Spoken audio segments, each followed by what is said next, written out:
কাতারের মধ্যে দাঁড়ানোর সময় পায়ের সঙ্গে পা, টাকনোর সাথে টাকনো এবং কাঁধের সাথে কাঁধ মিলিয়ে দাঁড়াবে, এটাই হলো সুন্নাহ।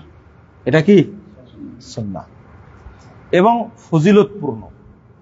এই ইবাদতটা খুবই ফজিলতপূর্ণ। মাশাআল্লাহ, রাসূল সাল্লাল্লাহু আলাইহি ওয়াসাল্লাম বলছেন, মান সাদ্দা ফুরজাতান ফি সাফ, যে ব্যক্তি কাতারে দাঁড়ানোর সময় ফাঁক বন্ধ করে দাঁড়াবে।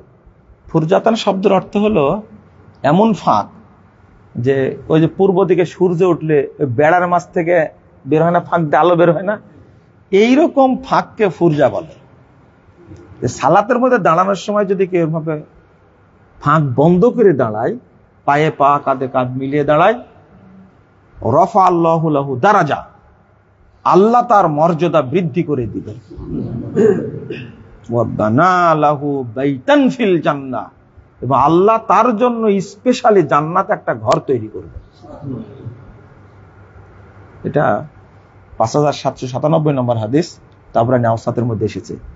এত সুন্দর হাদিস থাকতে তারপর 661 নম্বর হাদিস আবু দাউদের মধ্যে এসেছে। রাসূল সাল্লাল্লাহু আলাইহি সাল্লাম বলছেন যে ব্যক্তি পায়ের সাথে পা মিলিয়ে দাঁড়ালো, ফাঁক বন্ধ করে দাঁড়ালো, ওই ব্যক্তি আল্লাহর নিকটবর্তী হয়ে গেল। আর যে ফাঁক করে দাঁড়ালো সে আল্লাহ থেকে বিচ্ছিন্ন হয়ে গেল, নাউজুবিল্লাহ।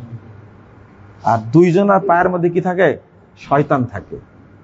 লা তাজারু ফুরুজাতিল শয়তান, হাদিসের শুরুতেই বলছেন শয়তানের জন্য তোমার ফাঁক রেখে দেও না, শয়তান ওখানে থাকে। রাসূল সাল্লাল্লাহু আলাইহি ওয়াসাল্লাম বলছেন, আমি দেখতে পাই তোমাদের দুইজনের মাঝখানে শয়তান দাঁড়িয়ে তোমাদেরকে ধোঁকা দিচ্ছে।